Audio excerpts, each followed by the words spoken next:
Je vous propose de passer à la secte des bikers nazis. C'est un documentaire de Blast qui est sorti. Le titre, c'est Détruire le grand Satan marxiste plongé dans une secte d'extrême droite. Là, on va bien s'amuser aussi. Allons-y. Que font des anticommunistes, nazis, bikers, alchimistes dans le service d'ordre du FN? Je n'ai besoin de personne en Harley Davidson.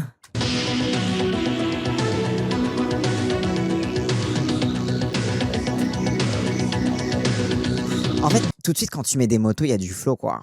Oui, le petit côté un peu Mad Max, le côté un peu genre chevalier, le côté moto, un peu. En plus les grosses motos comme ça, c'est vraiment c'était posé, quoi. Non, franchement, il y a un peu de flow quand même. Nos moyens de déplacement sont forcément des engins qui se rapprochent le plus de l'esprit du cheval fougueux. Ok, d'accord, là, le flow vient instantanément de disparaître. Le cheval fougueux, dit-il, avec sa calvasse glorieuse et son espèce de grande robe, là. On voit pas trop parce que c'est qualité VHS, mais on est d'accord, il porte une espèce de robe de gourou, quoi. Oh, le flow négatif, c'est terrifiant. On a l'impression que il est rasé sur le dessus et il a laissé long sur le côté. On est d'accord, sa coupe de cheveux n'a aucun sens. Parce que autant il aurait les cheveux full longs, mais on est d'accord, il est rasé sur le dessus. Il est vrai que nous déplaçons beaucoup, nous allons en Italie, en Allemagne, en Belgique, etc. Donc beaucoup de kilomètres.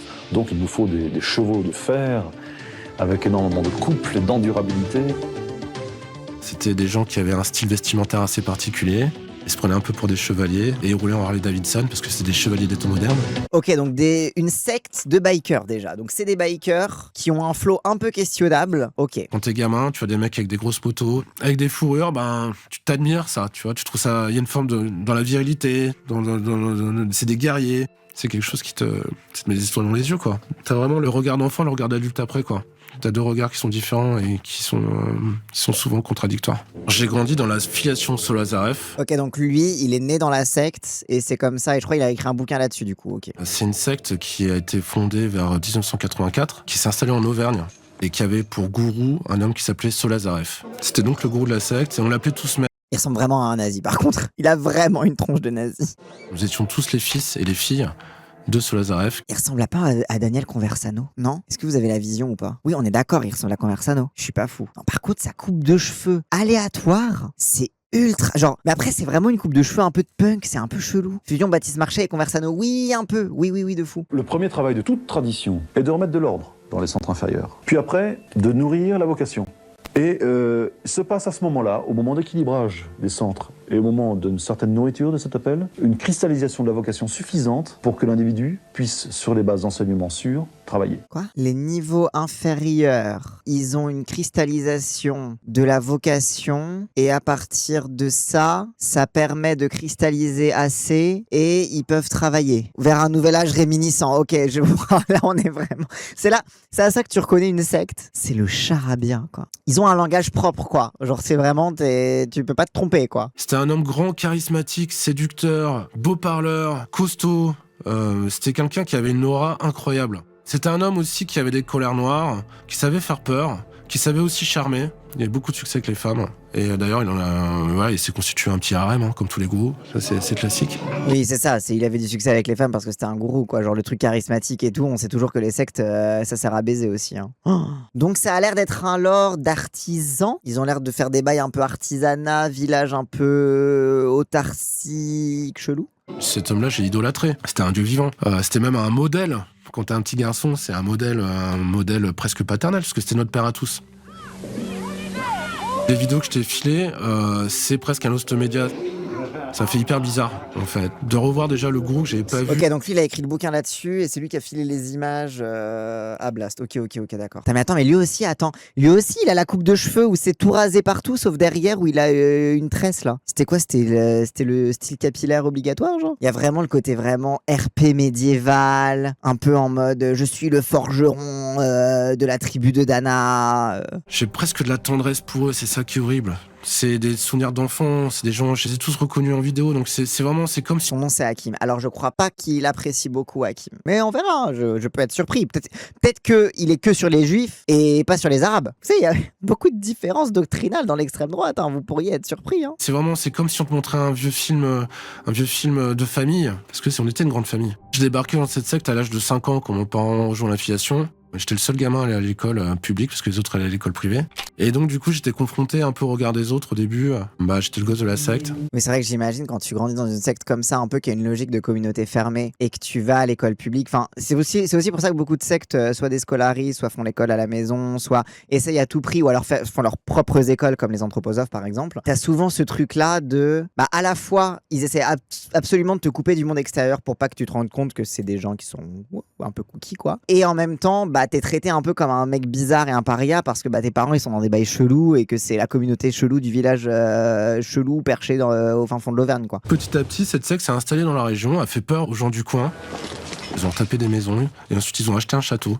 Ils se prenaient un peu pour des chevaliers. Ensuite, ils se sont pris aussi pour des barbares, donc ils portaient des peaux de bêtes. Ah oui, d'accord, le RP jusqu'au bout, quoi. Ah ouais, les barbares sous peau de bête, t'imagines? T'es vraiment le villageois du coin. T'as des gens qui se ramènent. Je crois que c'est années 80, du coup, c'est un peu après la méta hippie. T'es en mode, c'est quoi ces hippies qui se ramènent? Mais sauf que là, c'est des espèces de motards avec des peaux de bête. En mode, oulala, je préférais les hippies qui disaient Gaïa et tout et qui avaient les cheveux longs, là. C'est tellement facile de manipuler les abrutis et les gauches, j'en parle même pas. Alors, Balbatara, tu serais surpris ou surprise? Les profils qui sont beaucoup recherchés par les sectes, c'est justement des profils de gens qui sont très diplômés. Parce que vu qu'ils sont très diplômés, ils sont persuadés qu'ils sont plus intelligents que tout le monde et que du coup, ils ne peuvent pas être trompés et qu'ils ne peuvent pas être manipulés. Donc, au contraire, très souvent, les gens qui vont dans des sectes, c'est plus souvent des gens qui sont pas débiles, justement. Oui, dans l'ésotérisme, il y a beaucoup de médecins, typiquement, exactement. Cette espèce de congrégation de personnes s'est transformée en dérive sectaire, avec tous les marqueurs de la secte.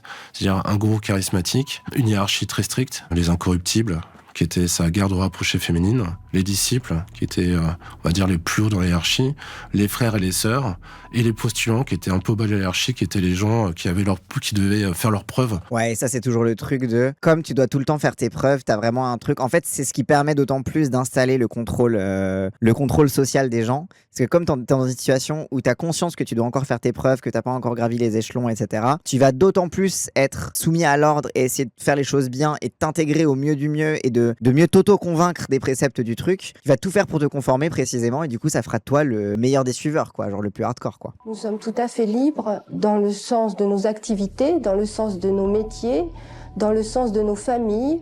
Donc, à partir de ce moment-là, je ne vois vraiment pas pourquoi nous serions une secte. Et nous n'en avons pas le sentiment quand nous vivons. C'est le principe du truc, c'est de pas te donner l'impression d'être dans un truc chelou et de faire croire que t'es dans la normalité. On n'est pas une secte, ça c'est le discours typique des sectes. Oui, alors, oui, c'est aussi le discours des gens qui sont pas une secte.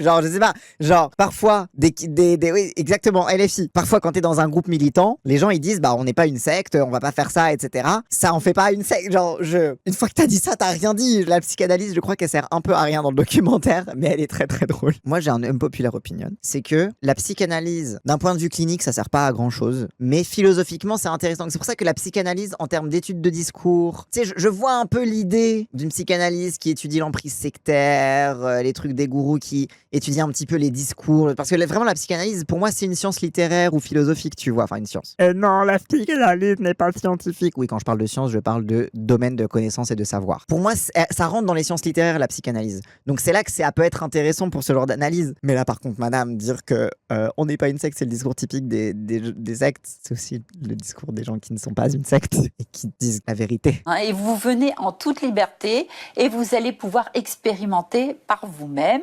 Et si vous voulez vous en aller, vous vous en irez.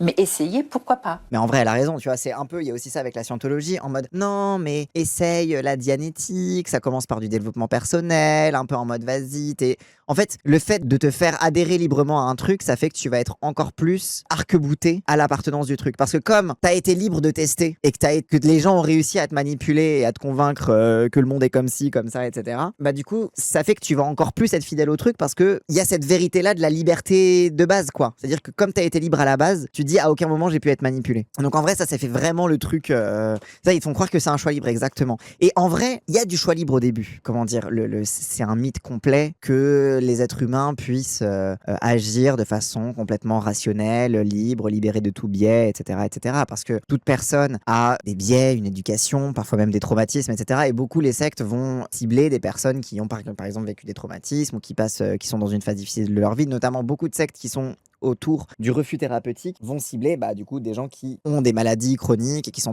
dans une errance médicale par exemple. Et du coup en fait, évidemment on peut dire oh là là la personne n'est pas libre, pas plus qu'elle n'est libre d'aller chez le médecin et d'écouter ce que lui dit le médecin. Mais en fait parce que le concept de liberté déjà n'est pas un bon prisme au travers duquel on peut penser les actions humaines quoi. C'est pour ça que pour sortir quelqu'un d'une secte, le discours trop frontal ne marche pas, la dissonance cognitive est trop forte, faut être super doué et graduel pour pas braquer. Exactement. T'as beaucoup de gens qui ont un peu ce rapport là de oh là là c'est des gens qui sont dans des croyances bêtes et il faut leur injecter de la rationalité pour qu'ils sortent de leurs croyances bêtes. Non, en fait très souvent pour sortir d'une croyance c'est plus par l'affect et par la croyance qu'il faut passer justement, parce que t'es déjà dans une recherche qui est de l'ordre du métaphysique que tu vas après rationaliser avec tous les préceptes de la secte, etc.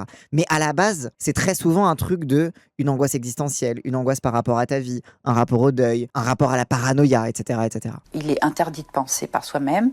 Il faut suivre la doctrine du leader. Il y a des livres qui sont écrits. Il faut s'y remettre totalement. Et pour certaines personnes, c'est un confort. Si t'es quelqu'un qui a des angoisses existentielles, qui sait pas quoi faire de ta vie, qui est vraiment en mode genre panique existentielle totale, le fait d'avoir un gourou qui te permette d'arrêter de penser et justement d'abolir ton choix, c'est parfois un confort que viennent chercher certaines personnes. Exactement comme le sadomasochisme. En fait, l'abolition de ton choix, ça peut être aussi un confort pour mettre à distance tes angoisses et pour mettre à distance ta peur du monde, ta peur voilà quoi. Même rapport que la drogue. Ouais, je connais moins. Je n'ai pas pratiqué les drogues, mais ouais, un peu. On sous-estime le nombre de gens qui veulent se faire dire quoi faire. De fou, hein. Il y a une recherche de soumission parfois chez certaines personnes. Et c'est là que la psychanalyse est intéressante quand elle parle de jouissance de la soumission, etc. Parce que, en fait, parler des personnes qui sont dans des emprises sectaires comme des personnes qui sont entièrement victimes de ça, c'est aussi retirer l'agentivité du fait qu'il peut y avoir aussi pour eux un confort à un moment de se dire j'ai besoin qu'on me dise quoi faire, qu'on me donne des livres à lire et d'être juste un maillon dans une chaîne et c'est mon confort. Certains moines notamment, oui les moines,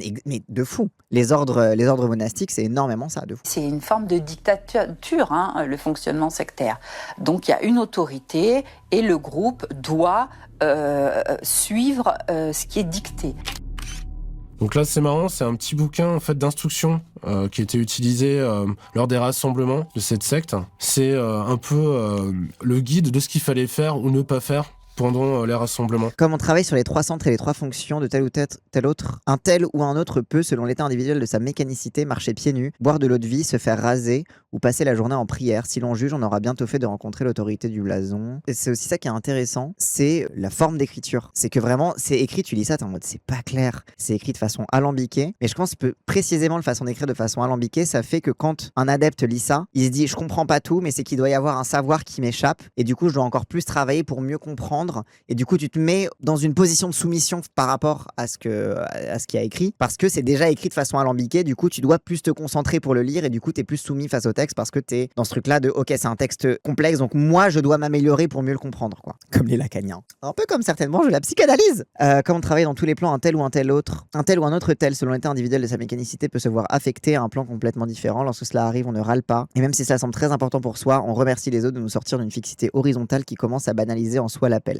Ça ne veut rien dire, mais en gros, si quelqu'un te dit de faire un truc, remercie-le parce que ça veut dire que t'étais coincé et que t'étais dans la fixité horizontale. Ne vous étonnez alors donc pas de manquer de foi et de ne pas y arriver, d'être bloqué ou un autre genre de tampax de ce style, de tampon hygiénique.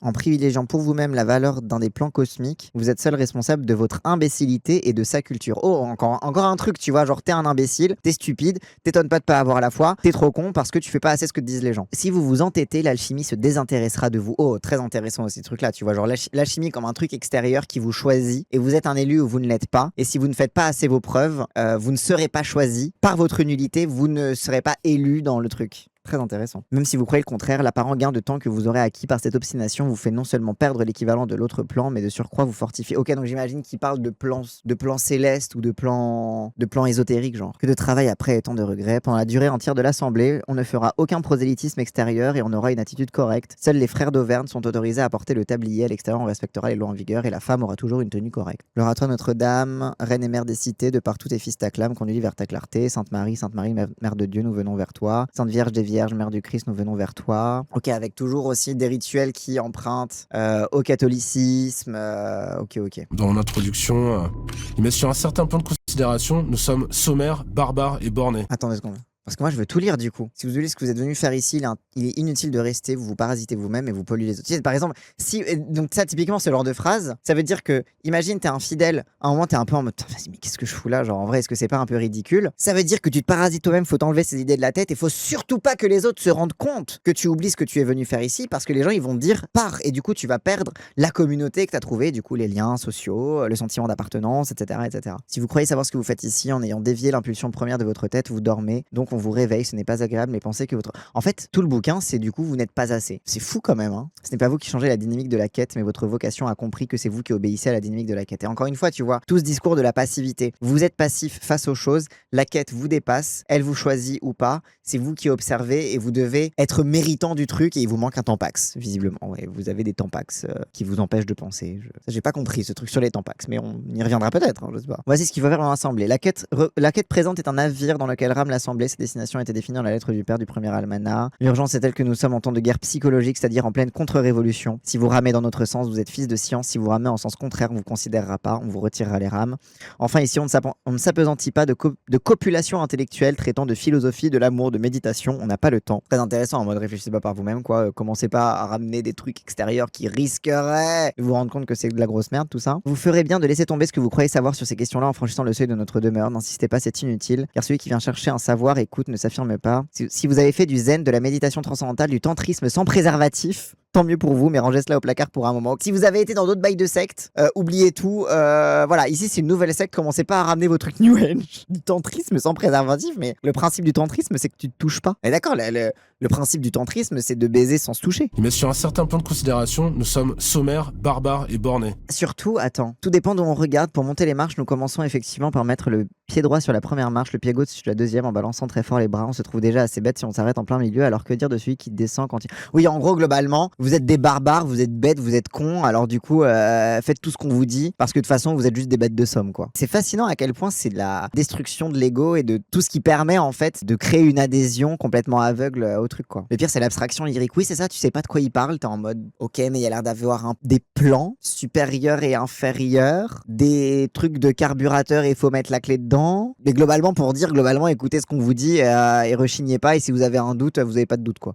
Le matin, fallait venir, en tout cas mes parents devaient venir dans le silence, quand la cloche sonnait. Voilà, c'est des disciplines très strictes dans lesquelles ils ont évolué. Mais oui, c'est vrai, il y a un côté très monastique au final. Hein. Ça fait beaucoup de souvenirs en fait, tout ça.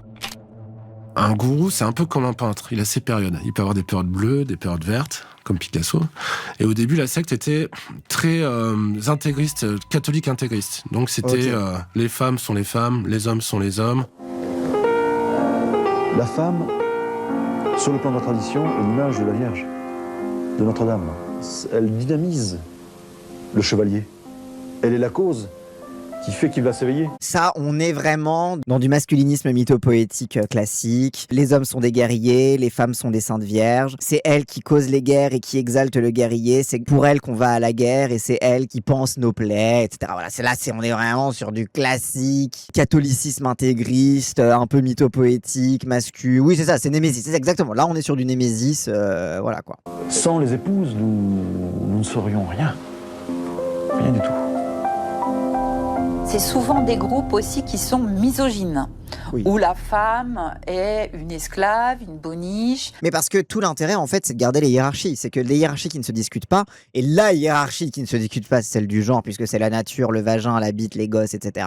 Et du coup, comme c'est des univers contrôlants qui imposent des hiérarchies, la première des hiérarchies, la première des hiérarchies qui se base sur le mystère, donc quelque chose auquel les fidèles ne sont pas censés avoir accès, c'est celle du genre, quoi. C'est quelque chose de très catho, très conservateur dans le rôle des gens, de très conservateur aussi dans la société, c'est-à-dire toujours cette vision d'une société qui est en pleine décadence. C'est l'ordre, l'autorité, la hiérarchie, et face à la décadence de la société, le fait que nous, on maintienne cet ordre-là, ça va purifier le monde, etc., etc., quoi.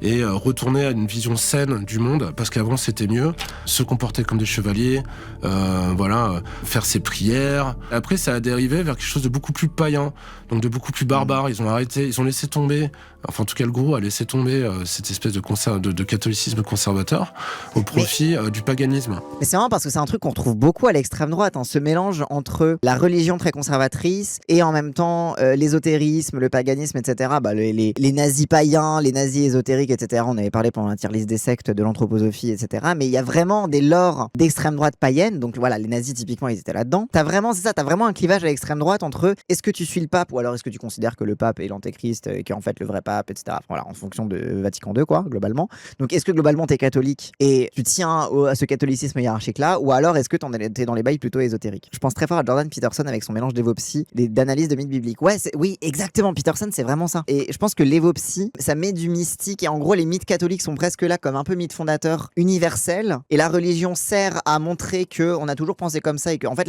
la religion sert plutôt pour la tradition, mais que in fine c'est plutôt l'aspect ésotérique qui l'emporte et l'aspect mystique qui l'emporte chez Peterson. C'est cette espèce de vision païenne de la vie qui a pris le pas après de cette vision un peu chrétienne et un peu engoncée. La récupération de l'eau de rosée, mais elle est sale votre eau. Vous allez pas la boire quand même. Genre là ils prennent des grands draps pour récupérer la rosée du matin là et ils la filtrent pour la boire dans des rituels peut-être. Ok. Donc ils roulaient en moto. Il y a ce côté Conan le barbare. Voilà, c'est pour résumer, on peut dire que leur vision du monde c'est une vision Conan le barbaresque. Ou d'ailleurs le gourou.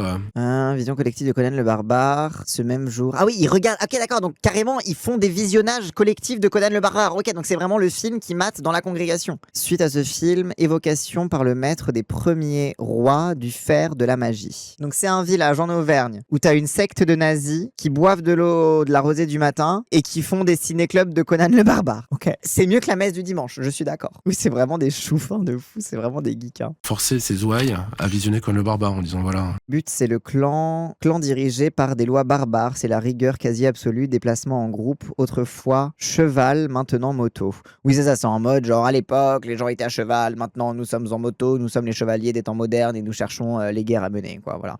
Et c'est ce qui permet aussi d'entretenir toute la vision guerrière de l'Occident forteresse, la guerre contre la dégénérescence, les démons. Je me demande qui vont être les méchants dans l'histoire. Est-ce que ça va être les francs-maçons? Est-ce que ça va être les juifs? Est-ce que ça va être les protestants? Est-ce que ça va être les musulmans? Est-ce que ça va être tout ça à la fois? Je me demande bien. C'est très paradoxal. C'est-à-dire qu'à la fois, il y a les motos, les armes, puis en même temps, il y a les peaux de bête, la barbarie, l'homme préhistorique. C'est pas tant paradoxal, parce qu'en gros, c'est une façon de tirer un fil commun dans l'histoire. C'est-à-dire qu'à l'époque, c'était les peaux de bête, aujourd'hui, c'était les motos. Mais en ayant les peaux de bête et les motos, on montre qu'on appartient véritablement à la tradition millénaire humaine et qu'on est plus proche de l'état de nature et donc plus proche de la vérité, quoi. Donc en vrai, pour moi, c'est pas tant paradoxal que ça. Et l'état de nature qui justifie aussi la guerre de tous contre tous, la guerre permanente, la menace permanente, etc. Puisqu'à l'époque, il y avait des bêtes sauvages, etc. Enfin, ça rentre vraiment dans une vision du monde qui est hyper simple, quasiment enfantine, quoi. On est très pieux et en même temps, il va y avoir que des partouzes.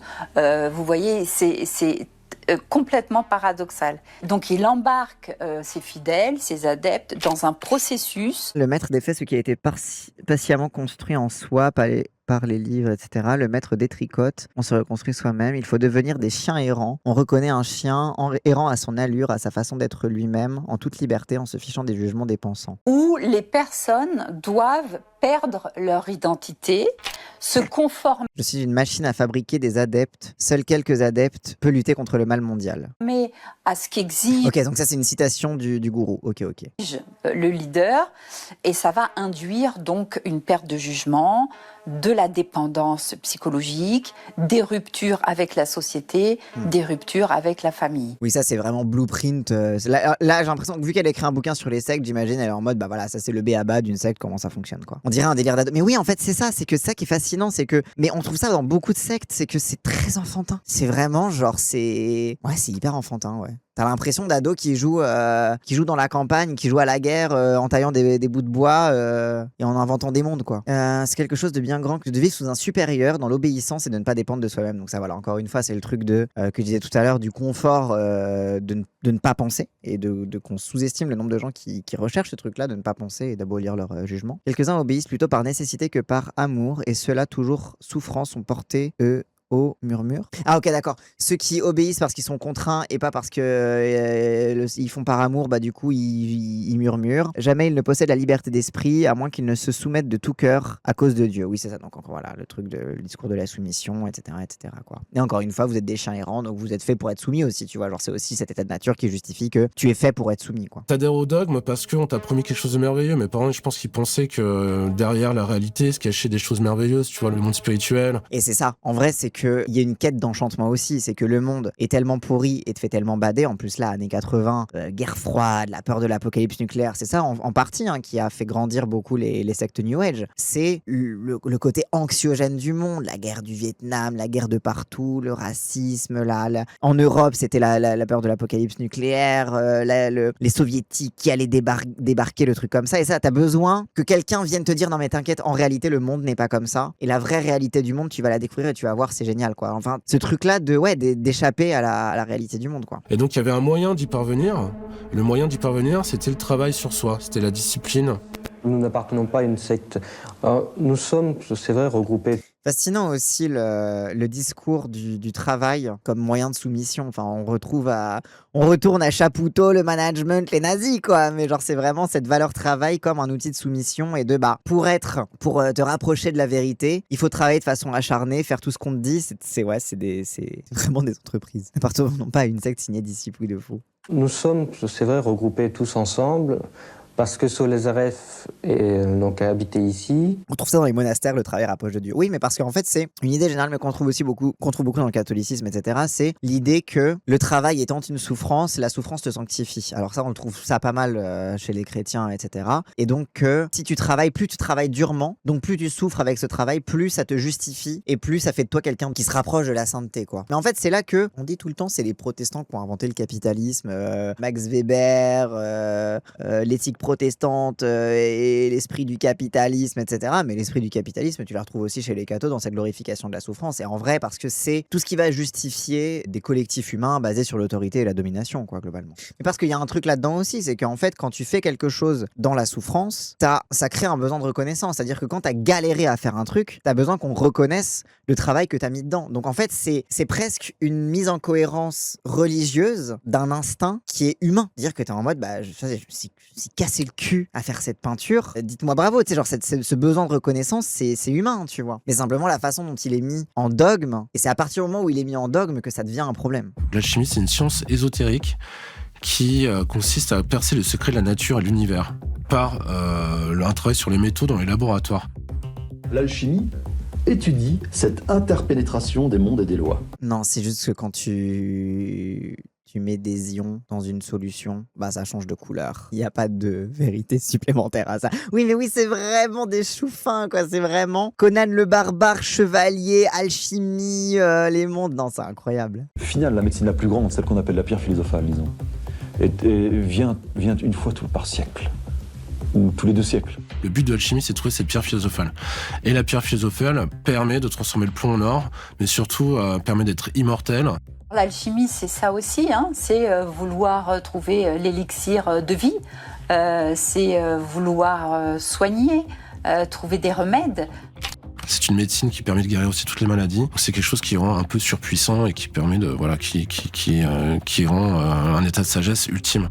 Et surtout, la chimie, ça crée les conditions d'une véritable contre-société. Parce qu'en fait, tu contrôles tout. Tu contrôles la métaphysique, tu contrôles la médecine, tu contrôles l'artisanat. En fait, c'est ça qui est fascinant, c'est qu'en fait, l'alchimie, ça permet de donner une interprétation du monde et donc de justifier encore une fois, par la nature et par ses lois de la nature, tout le dogme et toute la domination qu'il y a derrière, quoi. En vrai, si tu regardes les pratiques alchimiques égyptiennes, c'était des techniques sophistiquées pour teindre le métal, d'où par exemple les belles couleurs bleues. Oui, mais en fait, c'est que pour moi, la différence... Je me trompe peut-être, mais pour moi, la différence entre la chimie et l'alchimie, c'est que l'alchimie prétend donner une connaissance ontologique du monde, une connaissance de Dieu, une connaissance du sens de la vie, du sens de la création, etc., etc. Là où la chimie, c'est juste, tu fais des jolies couleurs, quoi. Donc, en vrai de vrai, et ça m'étonne pas que faire des jolies couleurs, c'était vu comme un truc, une espèce de science et de savoir secret qui tenait à Dieu, parce que c'est fou de voir un truc qui change de couleur sous tes yeux, tu vois, c'est hyper stylé. Et donc que ça ait servi un petit peu d'élément de compréhension et de contextualisation du monde, mais pour moi, le truc vraiment, c'est vraiment le truc métaphysique qui rentre dans l'alchimie, quoi. C'est vrai que t'as beaucoup aussi de scientifiques qui voient dans la science aussi une façon de comprendre le sens de la vie. T'as beaucoup de gens qui sont, t'as pas mal d'astronomes qui vont écrire des bouquins sur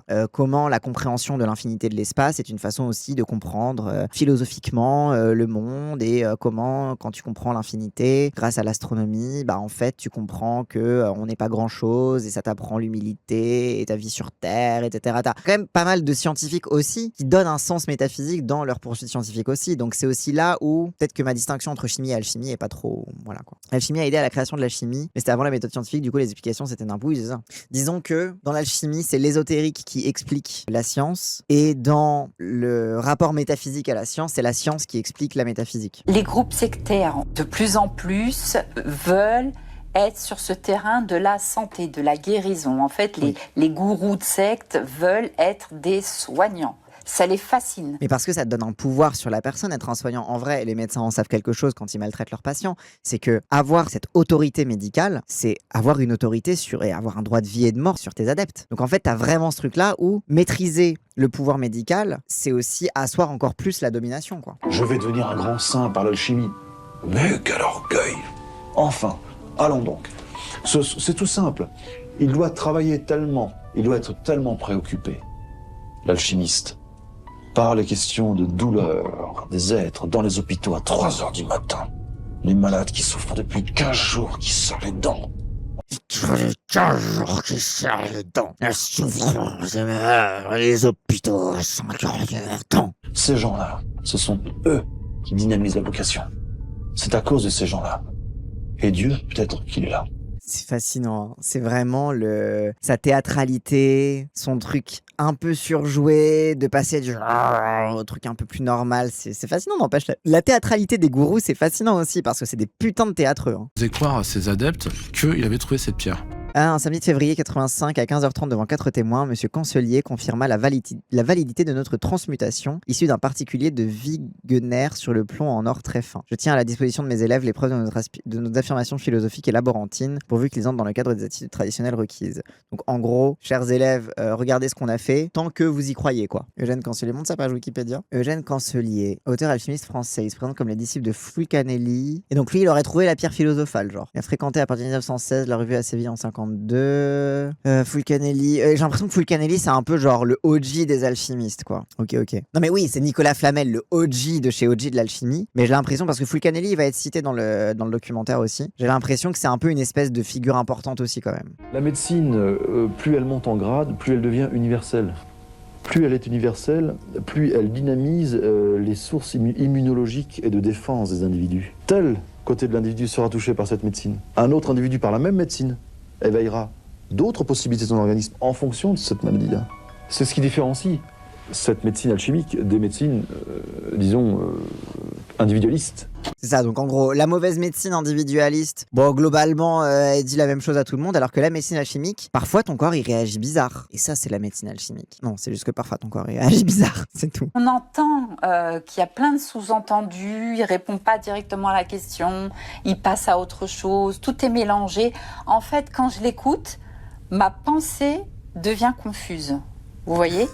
Là, je sens qu'il me manipule. Waouh, c'est trop puissant. Je sens qu'il me manipule. Quand je l'écoute, je comprends rien à ce qu'il dit. Du coup, ma pensée, elle est confuse aussi, vu que je comprends pas ce qu'il dit. Je suis pas experte. Je crois c'est un gourou. Denis Robert qui a invité sa pote folle du bus, oui, de fou. Mais du coup, je l'adore. En fait, je trouve que presque c'est le meilleur personnage de tout le documentaire. Ça, c'est vraiment tout à fait spécifique des procédés pour embrigader les personnes. C'est de les rendre un peu folles. Non mais après oui, en vrai, non mais oui, bien sûr. Non mais en fait c'est juste que elle a la tête de ce qu'elle raconte. C'est réel ce qu'elle dit en vrai de vrai. Oui, le côté d'avoir tout ce qu'elle dit, d'avoir un discours contradictoire, d'avoir un discours un peu confus, et c'est ce que je disais un peu tout à l'heure, tu vois, de quand on lisait les extraits là du fascicule, des cérémonies, du machin. Oui, la façon dont c'est écrit, ça fait que t'es toi-même confus parce que tu comprends rien, et du coup bah t'es ouvert à la suggestion parce que bah t'es en mode vas-y, je comprends rien, j'ai un truc à pas comprendre, donc faut que je comprenne ce qu'ils me disent, et donc faut encore plus que je l'écoute, quoi. Donc t'as un peu ce truc là. Donc en vrai, ce qu'elle dit oui, c'est logique, mais juste la façon dont elle le dit, est vraiment genre. En fait, oui, je sais pas. La folle du bus parle, tais-toi, écoute. Oui, non, mais oui. Cassandre dit la même chose, mais avec elle, c'est pas pareil. J'ai l'impression qu'elle m'hypnotise. Non, mais en fait, c'est que juste c'est sa façon de parler qui est très. J'ai l'impression qu'il me manie. En fait, j'ai l'impression que elle essaie d'expliquer des trucs basiques de façon très pédagogique, mais du coup, ça rend le truc un peu genre, bah, du coup, très basique, tu vois. Genre, t'es un peu en mode, oui, ok, d'accord, on a compris. Mais oui, j'ai compris, c'est sûrement une stratégie élaborée. Oui, mais et après, le problème, c'est d'enfermer ça dans la question des sectes. Après, là, elle parle de manipulation en règle générale, mais ce truc d'avoir un discours confus pour maintenir captif ton auditoire, c'est un truc en vrai qu'on se retrouve partout. Les gens qui disaient Bardella il fait pareil, oui, on retrouve aussi ça parfois en politique, quoi. Genre Trump, typiquement, c'est ce que fait Trump, tu vois. Je sais pas si Trump en a totalement conscience, mais Trump, sa façon de passer du coq à l'âne, de faire des sous-entendus, de dire des trucs, etc., bah ça participe en fait de son génie, entre guillemets, oratoire. Pas tant que c'est un grand orateur qui maîtrise les arcanes, mais c'est juste qu'en fait, comme il passe tout le temps du coq à l'âne, il y a un truc un peu fascinant et ouais, hypnotisant un peu dans sa façon de parler, quoi. Nous travaillons avec des médecins actuellement sur des cas cliniques qui sont très intéressants et qui ne relèvent pas de la drogue ni de débauche sexuelle intense. Exemple, vous contractez le sida par une transfusion. Voilà, et bon, on travaille sur ce genre de cas cliniques. D'accord. Mais c'est pas votre faute, parce que vous avez pas été un débauché sexuel homosexuel. Hein. Là, vraiment, non. On travaille que sur les cas cliniques où c'est vraiment pas ta faute. Les qui s'enculent et qui chopent le sida, on travaille pas sur eux. Mais par contre, les gens dans les transfusions, là, on travaille là-dessus. Et l'alchimie, la science alchimie, va nous donner la réponse au sida. Attention. En plus, vu la période, c'est le tout début de l'épidémie. Oui, en plus, je crois, c'est les années 80, deuxième moitié des années 80. Donc, je crois que t'as déjà eu le scandale du sang contaminé, ou pas encore, je sais plus. Mais oui, c'est vraiment le début de l'épidémie. Donc, ils sont vraiment en mode, ce nouveau truc-là, on va comprendre ce que c'est grâce à l'alchimie. Vous allez voir, les alchimistes, ils lancent dans la vérité. Enfin, les gens, ils ont fait ça avec le Covid. D'autres ont fait ça avec... voilà, je suis sûr que l'épidémie de diarrhée explosive aux États-Unis, il y a des gourous un peu bizarres qui sont en mode, grâce à ma science alchimique, je vais vous expliquer pourquoi les gens ils ont la diarrhée explosive. En parallèle de cette mystique alchimique, il y a aussi une mystique politique très forte. Et très vite, cette secte a été qualifiée d'extrême droite. Et c'est vrai, c'était une secte d'extrême droite. Leur vision du monde, c'était... Qui ne va pas trop mais alors, donc, territoire occupé par les Celtes, bon, qui sont dans les délires de civilisation celte, etc. On constate immédiatement le mensonge qui applique cela pour la chrétienté en France, mais qui ne l'applique pas du tout pour l'instauration des mosquées musulmanes, financées par des associations soutenues par la franc-maçonnerie, ni pour l'éthique laïque soutenue par... Ah, ils doivent dire les juifs, j'imagine. Ou alors les francs-maçons, je sais pas. Examinons maintenant les comportements des chefs religieux, que ce soit de Jean-Paul II, du président Dalai Lama ou des intégristes musulmans. Tous préconisent l'attitude politique, et tous agissent très puissamment sur cette scène, ouvertement et d'une manière parfaitement claire. C'est l'époque qui veut cela. Ce sont des phénomènes planétaires carrément, qui veulent que d'un côté les républicains laïcs écartent toute spiritualité et tout dogme de l'éducation, sauf le marxisme bien entendu, et qu'à l'opposé les chefs religieux concilient des attitudes politiques marquées. Sans compter ceux qui montrent la plus juste voie sont par exemple les lamas bouddhistes du Népal. Comme par hasard, ceux qui montrent la juste voie, c'est la secte chelou anti-marxiste en Chine, comme par hasard. On risque de donner quelques boutons aux intellectuels occidentaux qui s'identifient au bouddhisme, mais qui en réalité croulent par lâcheté sous 20 tonnes de comportement Greenpeace. Les religieux de là-bas, eux, sont entrés depuis peu dans l'ère très salubre de la brutalité puissamment animique. Ils ont compris que face au totalitarisme rouge, la seule solution, j'imagine, c'est la violence. C'est un exemple. Non, mais les lamas, les gens du Népal, là, du Tibet, eux, c'est basé parce qu'ils ont décidé de se battre et d'être violents.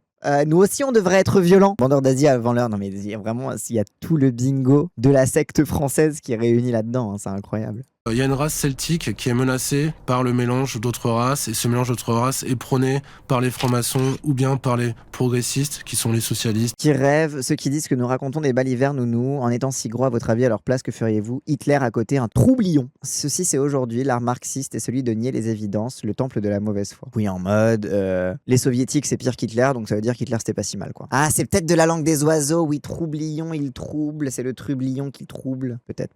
L'idée que l'on retrouve dans les groupes sectaires, c'est ces idées de pureté, de purification, où il faut aller au retour à la nature, comme si on était pollué par une civilisation qui était totalement négative. C'est un discours antidémocratique. Toujours, dans les sectes, on retrouve ce discours-là, où il y a toujours un complot, et la société est complètement pourrie. Bah oui, parce qu'à partir du moment où tu prétends avoir une vérité supérieure, ça veut dire que les gens doivent cacher cette vérité vu que t'es le seul à l'avoir. Et donc forcément, ça crée toujours des imaginaires du complot, des imaginaires de la paranoïa, de faux. Oui, il faut absolument la changer, et lui, il a les solutions en fait, hein, c'est ça.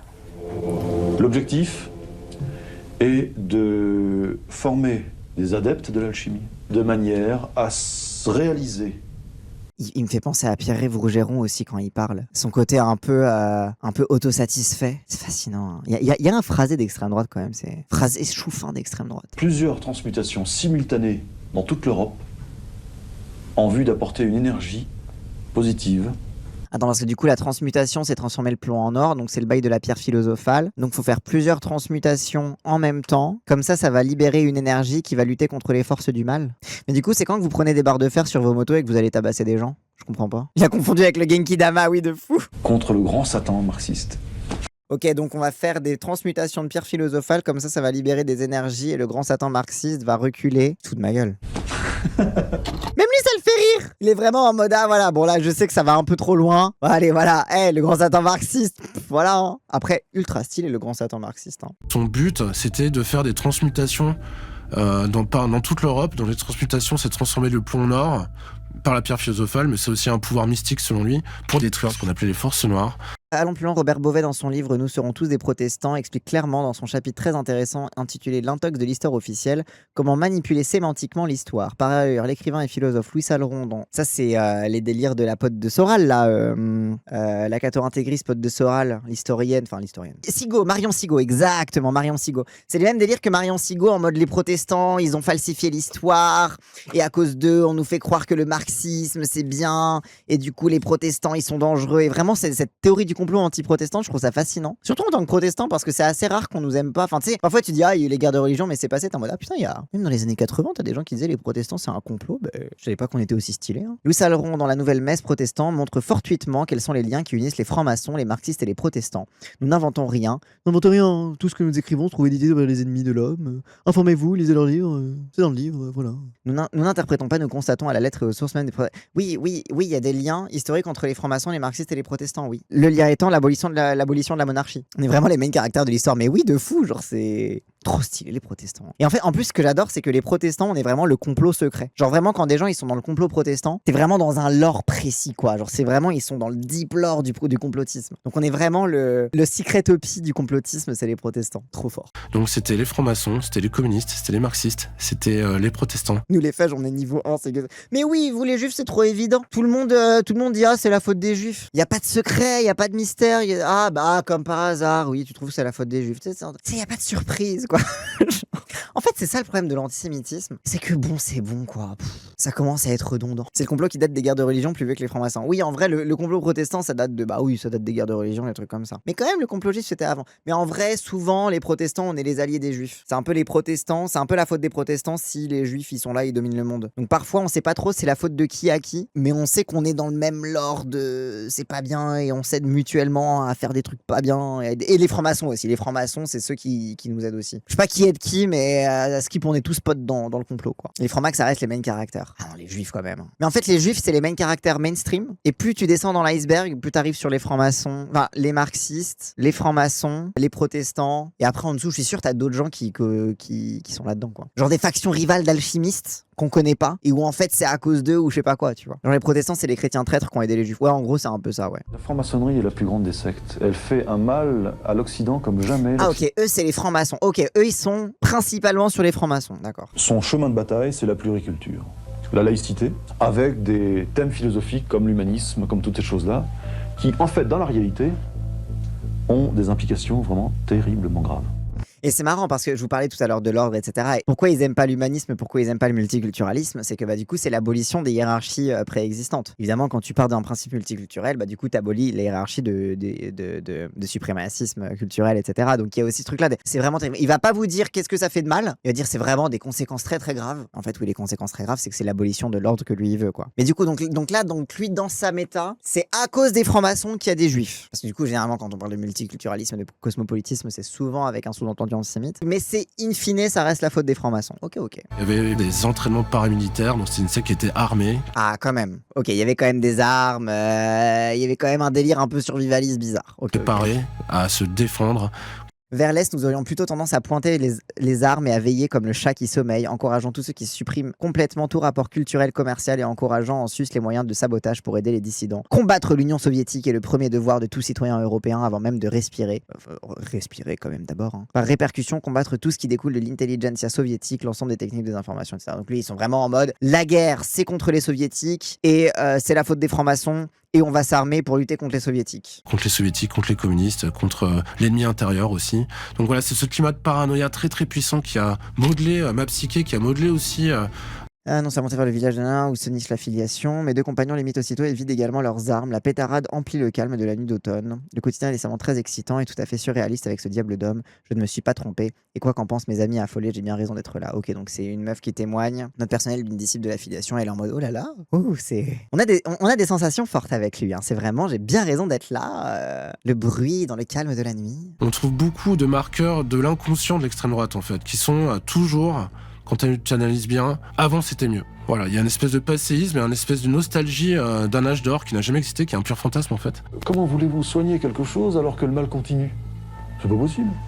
Il n'y aura jamais aucune réponse à ce niveau-là tant qu'on ne prendra pas le mal par la base. Et puis voilà. C'est infiniment simple, c'est même tellement enfantin qu'ils ne le comprennent pas. C'est tellement enfantin qu'ils le comprennent pas. Ouais, alors, ou plutôt, c'est juste complètement tiré par les cheveux. Les bûchers du XXe siècle, c'est un bouquin que le gourou avait écrit, qui a été un peu la bible de la secte. Et c'est un bouquin qui, quand il est sorti, a créé beaucoup de remous. C'est une espèce d'attaque en règle contre tout ce qui est de gauche, tout ce qui est communiste, tout ce qui est franc-maçon, tout ce qui tout ce qui menace l'Occident. En tout cas, dans le logiciel. Mais ils ont pas cité les juifs pour l'instant, ça me surprend de fou. Parce que, attends, quand même, pour une secte d'extrême droite, qui fait que relativiser Hitler, ils parlent pas beaucoup des juifs. Hein. De penser de la secte. Très simple, dès la première page, on peut voir une espèce de pastiche d'Astérix Obélix, où on voit qu'il y a un petit village, donc le village dans lequel j'ai grandi, dans lequel la secte s'est installée, qui est menacé par les Français. Ah ok, donc Paris, c'est le siège des francs-maçons communistes. Le petit village résiste à l'envahisseur. Et t'as les méchants soviétiques qui sont derrière le mur et qui attendent, comme des chiens, de dévorer l'Occident. Francs-maçons et par les soviétiques. Toute l'Europe est occupée par les francs-maçons. Toute? Non. Un village peuplé d'irréductibles alchimistes résiste encore et toujours à l'envahisseur. Et la vie n'est pas facile pour les diverses sectes. Novum Acropolum, Scientologum, etc. Ah ok, d'accord. Donc les autres sectes, c'est un peu comme les camps de base romains. Donc Nouvelle Acropole, Scientologie, etc.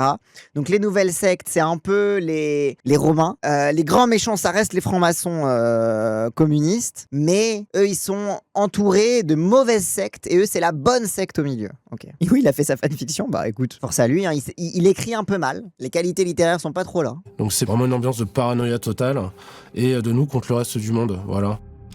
Un chapitre qui est attention danger, société pluriculturelle, donc ça montre bien. Trouveriez-vous normal que la dénonciation du scandale soit plus scandaleuse que le scandale lui-même? C'est les phrases circulaires là. Bien au contraire, étant une congrégation d'alchimistes au sein de laquelle se côtoient plusieurs races et plusieurs nations, nous sommes parfaitement aguerris quant aux questions dites raciales ainsi qu'aux rapports interethniques.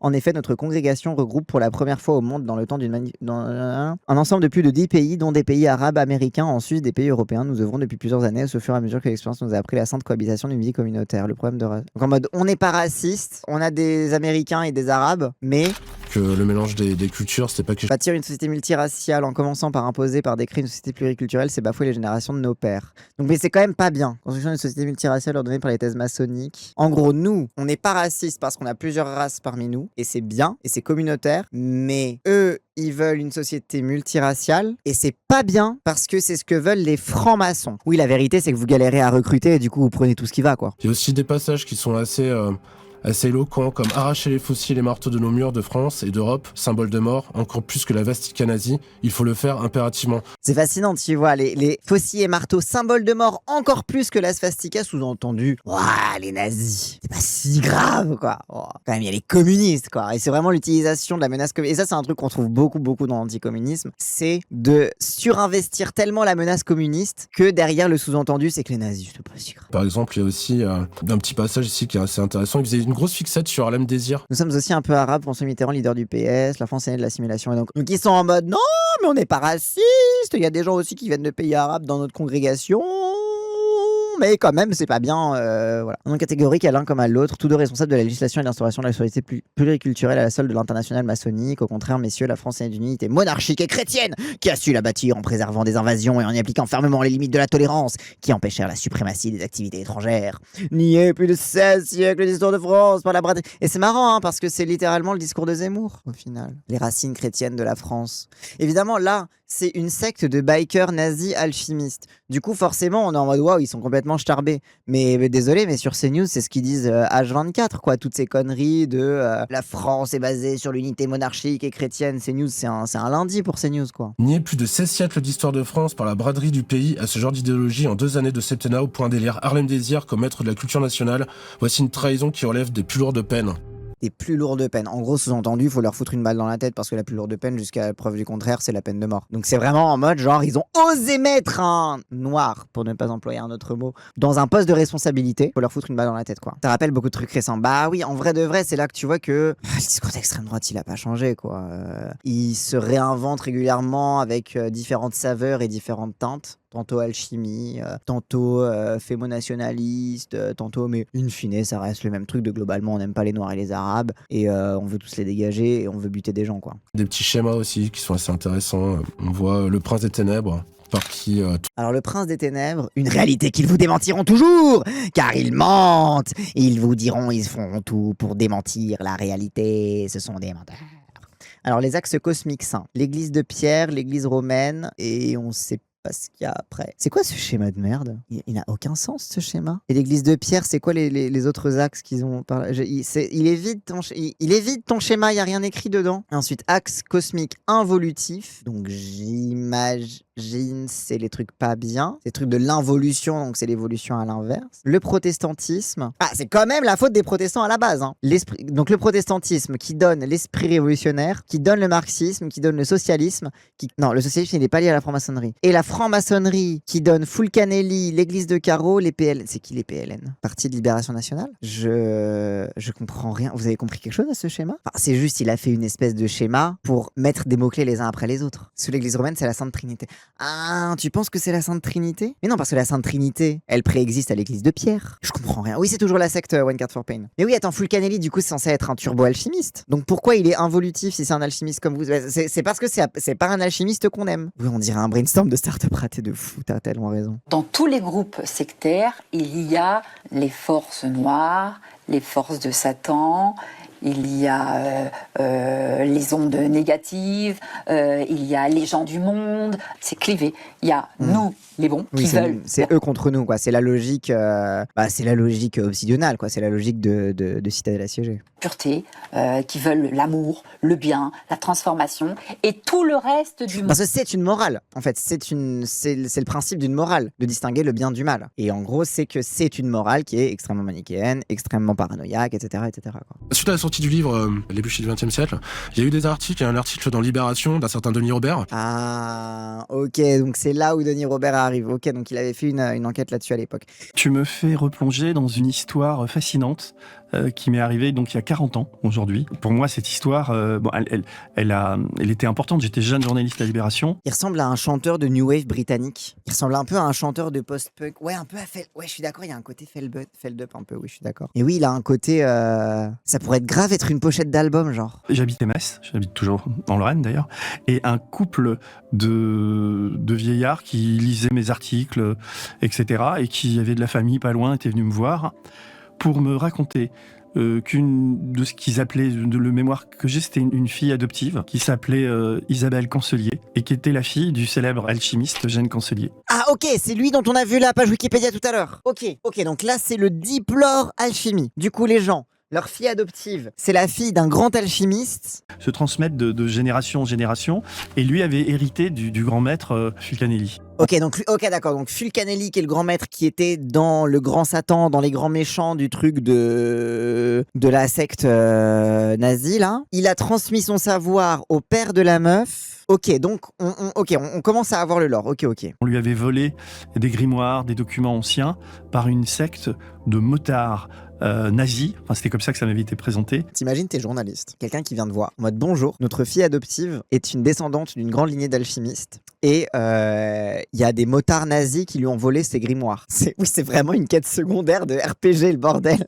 C'est une quête secondaire de The Witcher. C'était en mode, oui, bien sûr, je signe tout de suite, bien évidemment. Je kifferais trop ma journée, mais tellement.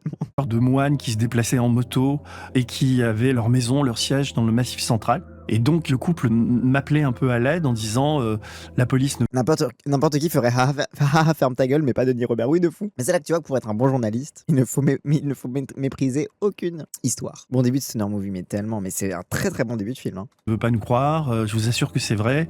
Allez voir Isabelle dans sa maison, etc. Avec mon ami qui s'appelait Denis Mousti. Malheureusement, Denis est mort aujourd'hui. On était allé dans le nord, dans ce petit village pas loin de la frontière belge. Et Isabelle Conselier habitait dans une maison... une sorte de manoir avec un jardin, et c'était très flippant parce que dans le village elle était considérée comme une sorte de sorcière et elle vivait dans l'obscurité. T'avais l'impression que la nuit on pouvait venir t'égorger pour boire ton sang ou...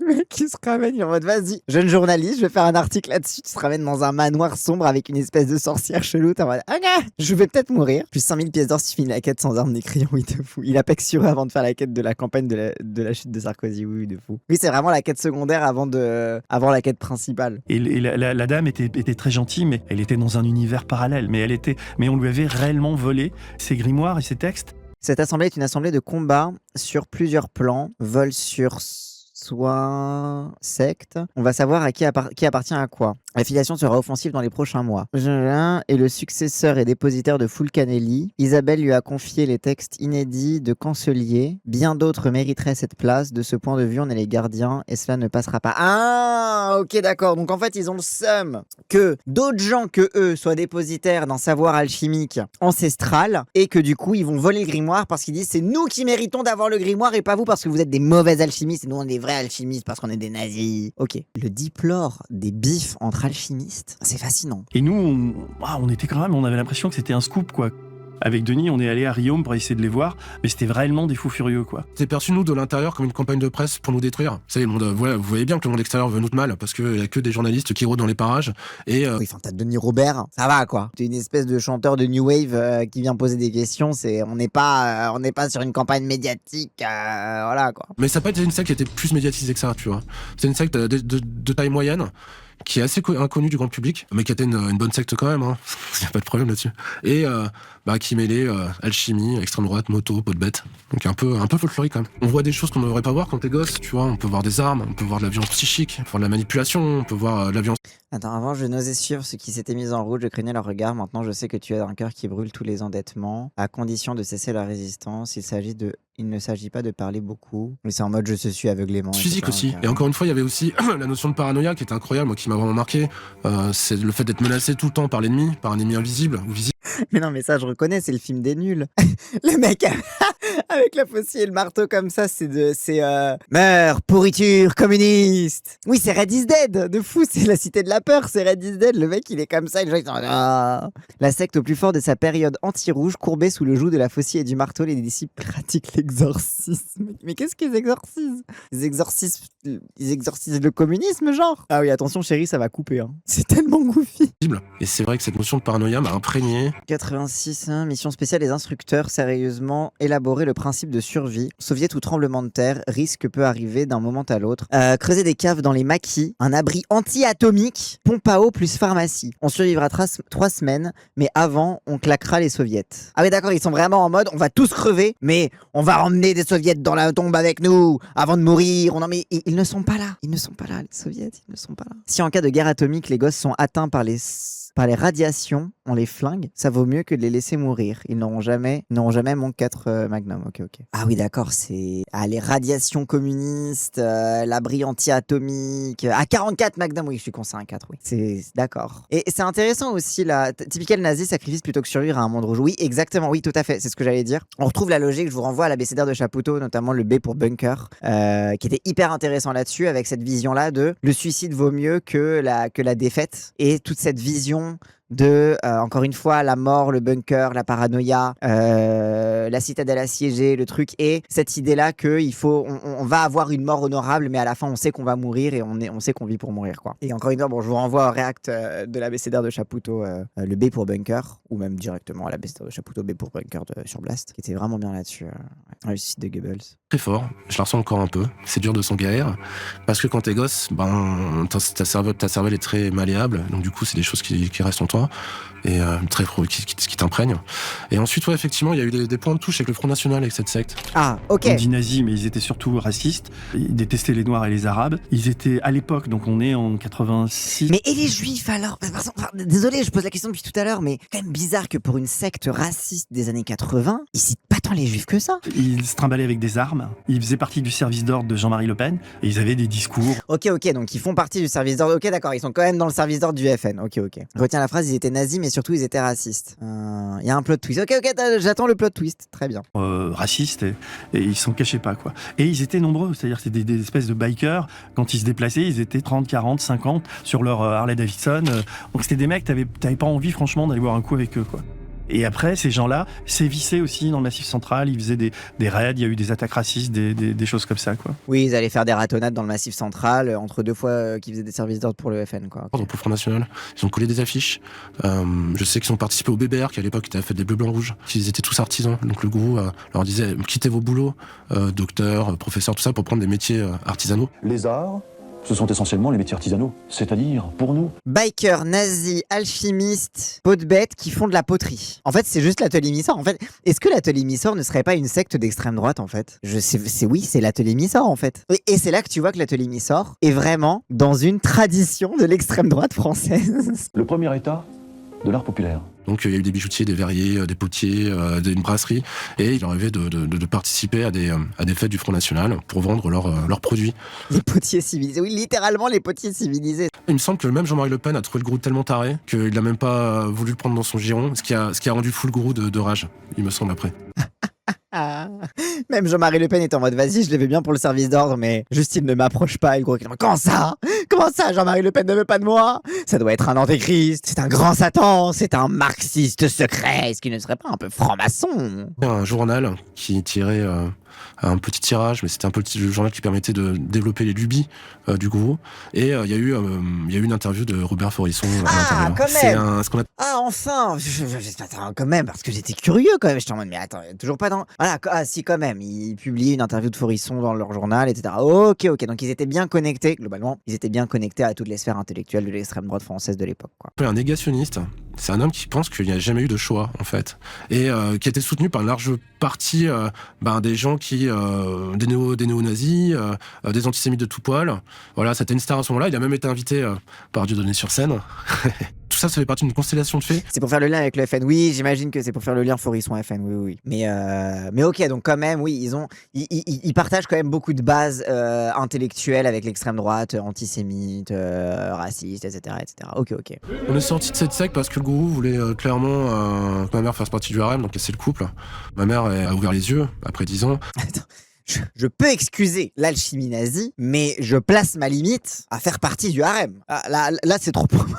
Après, bon, il y a toujours des déclics en fonction des personnes. C'est marrant parce que souvent, quand tu regardes des trucs de secte, on avait regardé un truc de l'INA sur les Raéliens. Et pareil, une des personnes qui témoignait en mode ex-raélienne, etc., c'était pareil un peu au moment, en gros, où elle se rend compte que Raël veut l'avoir dans son lit et où elle est en mode oula, genre là on parle plus d'extraterrestres, là ils sont où les aliens, tu veux juste baiser en fait, tu vois. Donc je pense que ça aussi, ça rentre dans un truc où ça devient ouais c'est ça, c'est le déclic affectif en mode tu veux vraiment me priver de mes liens et profiter de moi, etc. Et ça bon, je comprends en vrai que intimement c'est ce qui te fait switcher, parce qu'encore une fois c'est ce qu'on disait tout à l'heure, c'est que pour sortir d'une secte, pour s'en déradicaliser, pour sortir de ce genre de croyances, c'est généralement par l'affect que ça passe et c'est pas par la rationalité.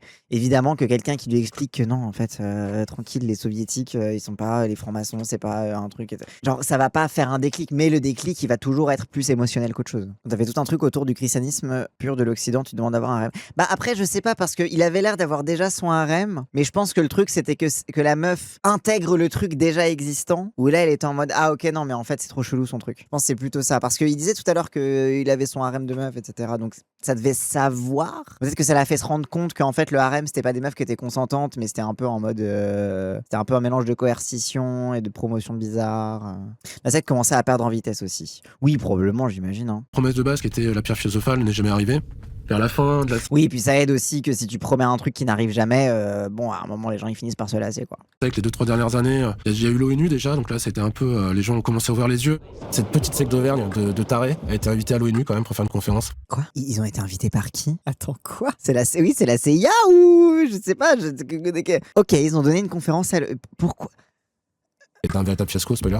L'alchimie a été la base de tous les arts, aux métiers, aux techniques. Les maîtres ne savaient pas à quoi pouvait servir cette technique. But they didn't know how these techniques could be used. En fait, c'est simple, ils vont à l'ONU et ils disent bon, bah, il y a un problème de surpopulation sur Terre. Nous, on est des alchimistes, on a trouvé des matériaux exceptionnels et grâce à ces matériaux, on va construire des vaisseaux spatiaux pour faire des voyages intergalactiques. Généralement, quand t'es obligé d'ajouter à ton lore des vaisseaux spatiaux et des voyages intergalactiques, c'est que ta secte, elle est finito. Quand c'était pas dans le lore à la base, Raël, les aliens, ils étaient là un peu dès le début. Mais quand ton lore à la base, c'est les francs-maçons, les marxistes, les soviétiques, un truc bien terre à terre, et que tu te dis vas-y on va rajouter des aliens. Non mais parce que Scientologie, il y avait déjà les aliens, c'était de la SF à la base la Scientologie. Eux, il y avait pas de la SF à la base. Eux, c'était que les francs-maçons. Et des trucs cosmiques, d'alchimie, etc. Mais là, c'est vraiment en mode on va faire des vaisseaux spatiaux quoi. Pour ça, Elon Musk est finito. Bah voilà, Elon Musk, typiquement, dès qu'il s'est mis à faire des vaisseaux spatiaux, c'était la fin quoi. Plus personne ne le respectait ce mec. Je suis pas sûr de ma take. Autant vous dire que la conférence s'est pas très bien passée, ils sont fait un peu passer pour des tarés, parce que pour ce qu'ils étaient en fait en vrai. Avec tout le monde qui se barre de... C'est vrai que t'imagines, t'as des gens, ils se disent ah vas-y, je vais assister à une conférence aux Nations Unies sur la métallurgie, le sacré, etc. Bon, métallurgie, je sais pas quoi, vas-y, peut-être ça va parler d'artisanat, et que tu vois le mec qui te dit qu'avec l'alchimie, on va aller on va faire des vaisseaux spatiaux et parler aux aliens parce qu'il y a trop de monde sur Terre. Et donc là, on retranscrit tout ce qui s'est passé, tout le discours du maître. J'arrête pas de l'appeler maître, c'est horrible, mais c'est comme ça. Alors, son discours. Tout le monde a des notions d'astronomie. On sait bien quels sont les problèmes d'espace-temps qui seront posés pour les voyages réellement interstellaires. Problèmes de matière et problèmes biochimiques. Nous travaillons déjà sur ces questions. Mais frère, tu fais de la poterie en Auvergne. Tu ne travailles pas sur ces questions. Genre, allô? Notre rôle est de fournir, de proposer plus exactement des matériaux nouveaux, utilisant des techniques de base déjà connues depuis très longtemps, mais encore non exploitées. Parce que nos pères qui avaient et qui disposaient de ces techniques ne s'imaginaient pas à quoi elles pouvaient servir. Les distances énormes qui existent entre les mondes cohabitables et les futurs voyages interplanétaires posent des problèmes extraordinaires. Les alchimistes ont réussi à matérialiser au cœur d'un plasma une matière qui obéit à des notions d'espace-temps différentes de celles régnant sur la Terre. Le grand délire mental dans lequel j'étais plongé. Avec les gens qui sont pétés de rire en mode mais qu'est-ce qu'ils racontent? Des Forbia, ce que vous disiez. Je ne suis pas un sage. Alors, je vous propose de prendre rendez-vous avec mon comité d'accueil pour pouvoir discuter ultérieurement de tous ces bordels. Et en attendant, on va manger. Non? Ok. Après, on verra. Normalement, ça devait être un rendez-vous avec l'histoire, parce que moi, quand j'étais gamin, quand on m'a dit que le gourou partait à l'ONU, je me disais, mais c'est incroyable. Enfin, on va découvrir, on va comprendre que le gourou connaît tous les secrets de l'univers, et on va changer l'humanité grâce à lui. Mais en vrai, c'était un rendez-vous avec la réalité la plus crue, la plus absurde. Oui, parce que vu qu'ils vivent dans leur petit village à eux, qui sont dans une communauté fermée, le fait de voir des gens qui sont en mode, mais vous êtes les fous du bus et qui se foutent de ta gueule, je pense que ça doit foutre un coup un peu. Encore une fois, tu vois l'émotionnel. L'émotionnel qui sert à déradicaliser, tu vois, c'est en mode genre, tu te sens humilié, t'es en mode merde, mais genre, on est vraiment des faux du bus à ce point-là, genre, c'est un besoin. Et surtout, ça démystifie ton gourou parce que les gens se foutent de la gueule de ton gourou. Et du coup, tu sais, il peut passer pour un martyr, etc. Mais tu sais, t'as vraiment ce truc-là tu le vois pour la première fois comme quelqu'un de pitoyable. Et du coup, je pense que ça aide aussi. Alors, ça peut renforcer le truc en mode, oui, il a subi une humiliation, etc. Mais je pense que pour des gens, tu le vois pour la première fois dans une position pitoyable et t'es un peu en mode, tu sais, c'est comme quand t'imagines ta maîtresse qui pousse sur les chiottes. Tu sais, ça démystifie le truc, quoi. Il y avait une glorification de ce Lazarev, quoi. Cet homme-là, tu lui donnes des pouvoirs incroyables. Et quand tes parents quittent la secte et que tu te rends compte que cet homme-là était un imposteur et un salaud, il y a tout ton univers mental qui s'écroule. Donc une fois que ça s'écroule, t'es complètement paumé. Et donc tu t'en sors à ta manière. Moi, ma manière, c'était faire des conneries, la drogue et l'alcool, tout ça. Voilà, c'était ça en vrai. J'étais dans les marges après ça, quoi, forcément. Parce que en plus, les gens des marges, je les aimais bien. C'était un peu mes frères et mes sœurs. C'est intéressant le truc de je suis resté un marginal parce qu'au final j'avais toujours connu la marge, quoi. C'est marrant. Après ça en a fait un mec qui a l'air basé, du coup force à lui, hein. La chute de l'URSS, ça doit être paradoxalement une illusion. Oui, et je pense aussi en effet que 89, t'as les débuts des prémices de l'effondrement du bloc soviétique. 89-90 c'est fini. Donc je pense aussi que l'effondrement du bloc soviétique fait que ils ont plus vraiment de but, à moins de rentrer dans des trucs de paranoïa individuelle, de maintenant l'ennemi est parmi nous, il déferle sur nous, nous, les femmes de l'Est sont des succubes qui vont voler notre énergie vitale avec leur magie cosmique soviétique ou je sais pas quoi. Je pense que en vrai, c'était un peu finito. Il n'y avait plus l'angoisse de l'apocalypse nucléaire, t'avais plus ça quoi. Il dit qu'il est rentré en 84 dans la secte et parti au bout de 10 ans. Ouais, c'est donc 84, 94, un truc comme ça. Ouais. Bah, du coup, c'est logique que la secte soit en perte de vitesse à partir de l'effondrement du bloc soviétique, quoi. Bon, après, il reste des Noirs et des Arabes. Donc bon, on sait que les Soviétiques, c'était leur problème, mais il restait le fait qu'ils étaient bien racistes. Ça, c'est des documents que j'ai retrouvés en faisant le ménage chez mon père, en fait. Et ça m'a permis d'écrire mon livre et de comprendre un peu mieux dans quel secte j'avais grandi et vécu. C'est des documents qui ont été amassés par ma mère. Donc ma mère est décédée, mais c'était des documents qu'elle a produits, qu'elle a récupérés, qu'elle a stockés, en fait. Il y a pas mal de notes qu'elle a prises. Des discours du maître, donc voilà, on a en fait, ça donne de la chair à tout ce qui pouvait être dit et que j'aurais jamais pu retrouver en temps normal, en fait, finalement. Ces notes-là, à la base, ça a été fait dans une optique de combat pour détruire cette secte. Donc tout ça, c'est des documents exceptionnels, c'est des documents rares, et ça m'a permis d'écrire ce livre, en partie. Ok, c'est que sur la fin, la daronne commençait à prendre des notes pour garder des archives, quoi, et contre le truc. Ok. Putain, hyper intéressant. Oui, parce que j'imagine que quitter la secte, ça a dû mettre du temps. Oui, la mère est certaine. Oui, les parents, ils ont quitté la secte à un moment, oui. Et notamment, ce qu'il explique, c'est que le déclic, ça a été quand le gourou a voulu la faire rentrer dans son harem. Du coup, je pense que ça a été un peu le moment où elle s'est dit « Oula, je vais commencer à regarder ça de façon un peu plus critique ». Et c'est là qu'elle a commencé à se retourner contre. On parle aussi des théories de la secte. Porte du mental est réservée à l'Ouest, porte émotionnelle Occident et chevalerie, porte instinctive Islam. La porte mentale est un non-sens en Occident. Structure métabolique occidentale différente orientale. Il y a divers degrés d'humilité, mais il y en a un qui est la clé de voûte de tout, c'est celui de ne pas désirer une autre ethnie. Pas d'amalgame. Ah, ok. La clé de voûte de tous les degrés d'humilité, c'est ne surtout pas baiser avec quelqu'un d'une race différente. Ok, d'accord. Elle s'est dit, qu'est-ce qui s'est passé pendant toutes ces années, pendant 10 ans là-dedans, donc j'ai pas résilient, j'ai décidé de détruire ce qui nous a détruit. Et donc elle a beaucoup fréquenté la TFI, qui est une association de défense, une association qui était assez active contre les sectes, en fait, à cette époque-là, qu'il est encore. Elle a commencé à se documenter, à ramasser des documents, à stocker ses documents, tu vois, à faire tout ça pour avoir des biscuits, en fait. Toutes ces notes qui sont l'écriture de ma mère, c'est des notes qu'elle a écrites pendant que le maître faisait ses discours. Et entre autres, il pouvait dire des choses assez hardcore. En cas d'attaque, visez bien la tête, a insisté le maître. Je suis debout à quelques mètres de lui, une crosse de revolver particulièrement visible dépasse de mon pantalon. Visage impassible, je scrute l'assemblée, une centaine de personnes attentives aux paroles de Solazaref. Ma métamorphose en garde du corps professionnel est presque parfaite. Ah oui d'accord, donc elle était là avec son flingue en mode prête à tirer une balle dans la tête de quelqu'un. Ok. Par exemple, le maître, donc Solazaref, prétendait que, avec le savoir des pairs, donc son savoir philosophique en ayant la pierre philosophale, il pourrait détruire par hypnose Moscou. Je pourrais détruire par hypnose Moscou, mais ce serait invivable pour ceux qui m'entourent. Je pourrais le faire, mais ce serait trop dur pour vous, et je tiens à vous, vous savez, je pourrais très bien hypnotiser, me mettre sous hypnose et détruire Moscou, mais je vais pas le faire, bien sûr, voilà. Il faut savoir réserver sa plus grande puissance. Par contre, mon Magnum 44 dans un bunker, ouais, ça je veux bien, ouais. Tout cela sont les pouvoirs maléfiques. Je pourrais, à partir de votre passé, vous dire pourquoi vous êtes comme cela et que vous deviendriez, mais vous deviendriez fou. J'ai des super pouvoirs, hein, mais je vais pas vous le prouver. Parce que c'est... vous survivriez pas, vous seriez en galère. Mais j'ai des turbo pouvoirs, hein. T'inquiète même pas. Hein. Ma copine, tu la connais pas, elle est dans un autre collège. Oui, c'est tellement ça. Et en même temps, dans la croyance que le gars était un surhomme, quoi. C'était un dieu vivant.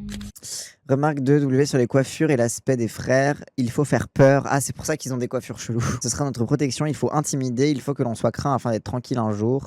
Allez voir X Patrick Rivière pour l'intimider. Les frères doivent acquérir au plus vite un look digne du serment de la cognée. À chaque instant, il faut être capable du pire, être soldat de Notre-Dame. Ah oui, c'est vraiment, donc ils étaient vraiment en mode faut qu'on fasse peur. Ah, mais ils ont réussi en tout cas. Après, oui et non, parce que quand tu les regardes, t'es partagé entre il fait un peu peur et entre ils sont tellement goofy dans leur RP médiéval, c'est quoi ces bozos? Il faut faire peur au monde extérieur, parce que le monde extérieur est considéré comme quelque chose de menaçant. Donc il faut, par exemple, là, c'est souligné, ne jamais caler devant l'ennemi, agir le moins possible, mais laisser penser que nous sommes capables d'agir. Cette assemblée est une assemblée de combat, sur plusieurs plans. Une phrase qui en est souvent, c'est il faut s'affranchir des petits chefs intérieurs, constater la nullité de soi. Donc souvent, voilà, ça c'est le travail de déprogrammation des gens. Ah et surtout pas de petit chef, hein. Que ça reste le gourou. Surtout, hein, voilà, ne veut pas... Le pouvoir, c'est pour le gourou, c'est pas pour les petits fidèles, hein, attention. Et leur dire, vous êtes nuls, vous ne comprenez rien, Je suis pas arrivé dès le début, mais les notes qu'on lit là, c'est les notes qu'elle a apprises après avoir décidé de se retourner. Bah, c'est pas clair, parce qu'il y a des notes qui datent de 84, d'autres qui datent de 88, donc j'ai l'impression qu'elle a pris des notes pendant toute la durée du truc, en mode pour étudier correctement le truc, et que après progressivement, ces notes sont devenues un peu plus... c'est devenu plus un projet de retournement contre la secte. Peut-être que la vision vision effectivement de l'alchimie n'est pas suffisante où les problèmes individuels sont trop forts, surtout. C'est surtout ça. Les problèmes d'ego sont trop forts. Et c'est justement ça qui est à travailler. Et ça, Ah oui, en fait, l'alchimie ne marche pas parce que vous avez trop d'ego. C'est pour ça. Parfois, l'alchimie, ça marche pas parce que juste tu n'es pas assez soumis. Tu devrais être encore plus soumis pour que ça fonctionne. ce sera un chemin alchimique. Ce ne sera pas le labo, ce sera le travail sur soi. Travail sur l'ego, ça veut dire destruction. Et c'est là où on voit que le développement personnel, c'est vraiment le cœur du cœur du cœur du cœur de toutes les sectes du XXe siècle, quoi. In fine, c'est le travail sur soi, le travail sur l'ego, la remise en question perpétuelle, le fait de ne jamais être à la hauteur, le fait de toujours se rappeler que tu ne pourras jamais être à la hauteur, mais que tu ne peux que cheminer grâce à l'aide de inséré, gourou, mouvement, etc., quoi. Oui, c'est un peu du New Age, oui. Bah, c'est un peu du New Age, un peu post-hippie, quoi. Ils sont revenus dans les trucs un peu plus païens, long Moyen-Âge et tout, quoi. On supprime son identité. Donc on va déconstruire l'identité. Dès qu'on vous propose ça, il faut partir en courant. Le disciple qui ne réussit pas, il est insulté, rejeté, ostracisé dans certains groupes.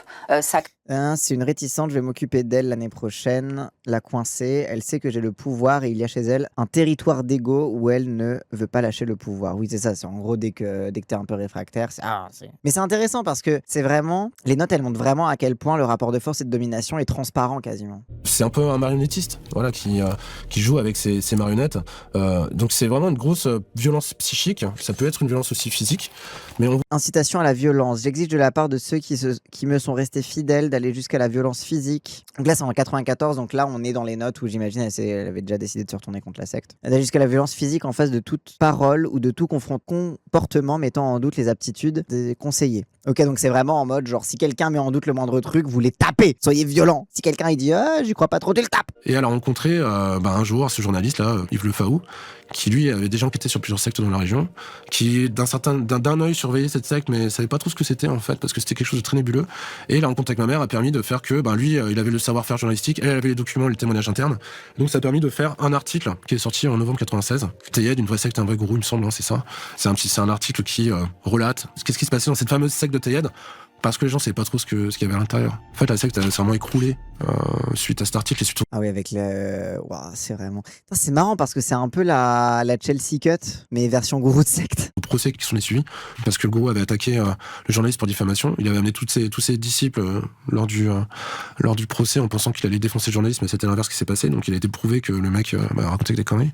Je pense que les gens ont pas mal ouvert leurs yeux. Oui, et puis encore une fois, je disais ça pour l'ONU, mais là, pareil, le fait de voir ton gourou qui se fait complètement foutre la tête dans son caca, ça c'est une autre humiliation, et puis encore une fois ça te fait encore plus ouvrir les yeux sur le fait que non, c'est pas un dieu sur terre en fait. Après la secte, moi je t'avoue, j'ai perdu de vue sur Lazarev, je me suis barré, j'ai fait des études, je m'intéressais plus vraiment à ce qu'il pouvait devenir. Pour moi c'était un personnage qui n'existait plus jusqu'à ce que je replonge dans ce passé là. Il y avait des on-dit sur lui, il est gâteux, il tient un garage, je sais pas trop, et finalement à force de recherche, je me suis rendu compte qu'il s'était converti au judaïsme, enfin pseudo-converti au judaïsme. Ok, c'était ça le plot twist. Il porte une kippa, il a la barbe, il a les cheveux longs, il s'habille comme un homme pieux de la religion juive. Ce qui est un peu ironique, c'est un peu même absurde, parce que c'est un homme qui a prôné pendant des décennies la pureté de l'Occident, la pureté de la race celte, qui, dans son texte, a relayé des trucs antisémites. Donc... ouais, ok, d'accord, donc c'était juste on n'a pas vu les passages antisémites jusqu'ici, mais en fait oui, ok, donc il était full antisémite, ok. L'historien juif Bernard Lazare, sommité intellectuel sur l'antisémitisme, les pages précisent implacablement les connexions qui existent entre le judaïsme et la franc-maçonnerie, le marxisme et le protestantisme. Ce n'est pas nous qui le disons, c'est le... Oui, en gros, c'est encore son truc de regarder les protestants, ils disent qu'ils sont liés aux francs-maçons, les juifs aussi, ok, donc il était bien vénère antisémite, quoi. C'était une claque dans la tête de le voir dans ce nouveau personnage, cette nouvelle transformation finalement, parce que cet homme est une suite de transformation. Et j'ai pas très bien compris au début. Et après, c'est vrai que j'ai lu un peu parce qu'il s'exprime sur un forum. En fait, il est toujours autant anti-LFI, autant anti-islam. Donc la question que je me pose, et c'est une question qui est légitime. On sait qu'il y a une part de l'extrême droite qui soutient le sionisme le plus pur et le plus dur. Est-ce que lui finalement, c'est pas le symbole de ça, tu vois, d'une certaine façon? Ah ok, c'est un peu l'hypothèse de peut-être que dans son racisme, il s'est mis à privilégier les Arabes, ou alors que par antisémitisme, il s'est converti en se disant je vais faire partie des dominants. Ouais, ok. Oui, et puis le côté sioniste et tout. Oui, il joue la méta d'aujourd'hui. Moi, j'ai recroisé des anciens qui voulaient pas plus en parler de tout ça. Et je les comprends. On dit que c'était des grands boulets, qui voulaient plus déterrer. Oui, t'as le traumatisme, t'as la honte. En vrai, c'est dur de se reconnecter avec soi quand t'as été dans une secte. C'est vrai, c'est dur. Surtout en tant qu'adulte. Le problème, c'est quand tu veux parler de ta vie, de ton histoire, voilà, jusqu'où tu peux aller, jusqu'où tu peux mettre des barrières. Moi, j'ai décidé de les exploser, les barrières, en fait. Je me suis dit, cette histoire doit être racontée. Et peut-être que ça fera du bien aux gens, malgré, même si au début, ça fait un peu mal. J'ose espérer ça. Que une fois pour toutes, ma vérité en tout cas soit dite par rapport à cette secte, et que ça puisse aussi, au lieu d'enterrer profondément ces souvenirs, de les exhumer, de les regarder en face et de peut-être les exorciser, ça peut faire du bien aux gens, c'est ce que j'espère. Oui, un peu le truc thérapeutique de un peu presque thérapie par l'exposition, quoi, en mode s'ils arrivent à le voir ça comme un objet extérieur dans un livre, etc., peut-être qu'ils arrivent à reconnecter et à sortir de leur propre silence et de leur propre rapport à la honte. Ouais. C'est un ancien de la secte, oui, il est né dedans. Enfin, il est pas né dedans, il a grandi dedans, il avait 5 ans quand ses parents ils sont rentrés. Ça se trouve, je les mets dans le mal. Moi aussi, ça m'a foutu dans le mal, voilà. Mais au bout d'un moment, je crois qu'il faudrait peut-être se censurer, d'avoir peur, voilà. C'est surtout ces notions de peur que j'ai voulu combattre, parce qu'il y a beaucoup de peur encore dans ce village. Voilà, il y a une espèce d'omerta qu'il faut briser, qu'il faut casser. Et je pense que c'est plutôt ça. Parce que les secrets de famille, c'est jamais bon. C'était très dur de retomber sur ces notes, parce que ma mère est décédée d'une sale maladie. J'ai essayé de faire mon deuil, ce qui n'a pas été simple. Et retomber sur ces notes, c'était un vrai coup de poing dans le foie, enfin un vrai coup de poing dans le plexus, parce qu'il y avait son écriture, elle se remettait à vivre en fait. Et à m'expliquer, c'est comme si elle me chuchotait d'outre-tombe des choses que je ne savais pas. Donc j'ai recréé un lien avec elle qui était très fort. C'est comme si elle me donnait un coup de main aussi par rapport à ce travail-là. Mais ça a été très dur. Chaque fois que je relisais ces notes, j'avais les yeux qui brûlaient, parce qu'il y avait relire son écriture, quand quelqu'un est décédé, voilà, sa mère, c'est très très compliqué. Re-entendre sa voix, apprendre des choses que je savais pas. Ouais, c'était un travail très douloureux. Ouais. Et c'était sa croisade à elle, son combat à elle. Et elle a pas pu écrire ce bouquin pour X et Y raison. Et je lui rends hommage par ce texte, ouais. C'est vraiment important pour moi, ouais. C'est ultra émouvant. Filiation Saint-Lazare s'est dissoute en 1995, aurait compté jusqu'à 250 membres en France. C'est tout! Franchement, c'est un peu bas dans la tier list des sectes. Hein.